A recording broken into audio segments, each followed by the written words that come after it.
which we take very, very seriously and very, very dearly, is to defend and promote media freedom and media independence in Kenya. Indeed, if you read our constitution, the only industry mentioned in the constitution is the media.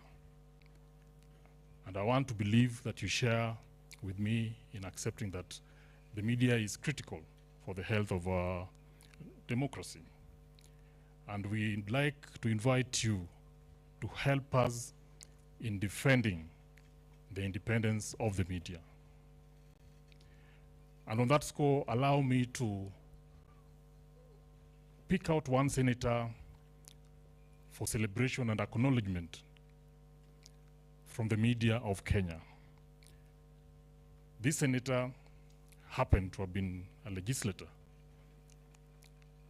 previously, and when media issues came to the floor, when media came to parliament to fight for his freedom, this senator stood with journalists, stood with the media.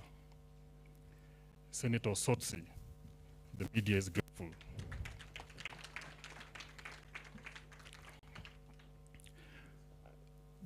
The second key role of the Editors Guild is to uphold quality and ethical journalism.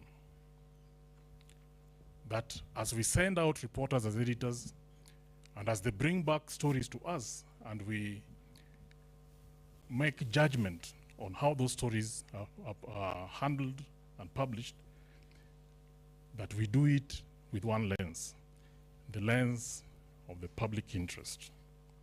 And we are ever seeking out ways, ever trying to find innovative ways to make sure that that remains true. Amid a lot of challenges, some of which I'll go through shortly. Third, we have a duty as a guild to provide forums for those issues to be debated. So we are very happy to join this afternoon to discuss these issues, because it is yet another forum in which these media issues can be squarely put on the table.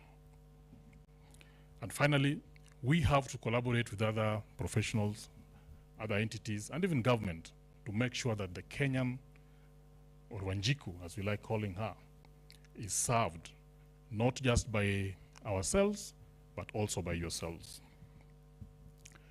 But as we move on, allow me to share what I want to believe should be the shared understanding of what journalism is, because journalism is at the core of media. And the one media person that you are going to interact with, if you are going to interact with the media at all, is going to be a journalist. So it is just important that we indeed understand each other in terms of what the mandate of that journalist is. The number one mandate that any news journalist lives to serve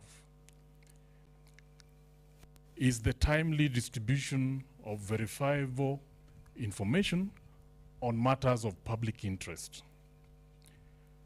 Timely distribution of verifiable information on matters of public interest. And as we wake up every morning, as we push our journalists, that's the number one goal we try to get to.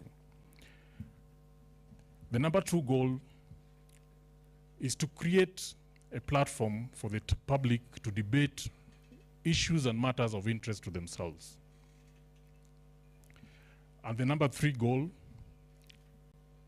is to hold power and privilege accountable.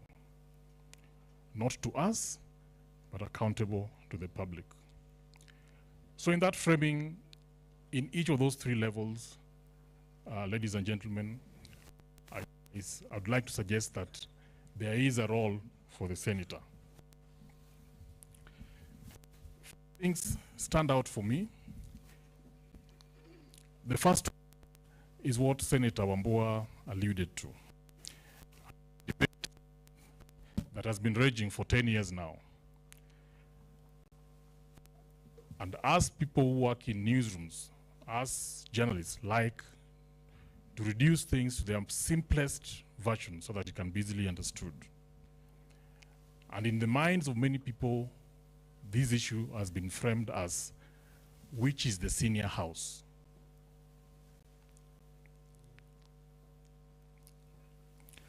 But today I dare ask, should it matter? Should that question be derived from law, or should it be derived from practice? So is it something that the Constitution donates, or is it something that senators themselves, by practice, is it space that you reach out and own, or is it something that is donated to you by a different entity, a different document? I'd also like to suggest that there is acknowledgement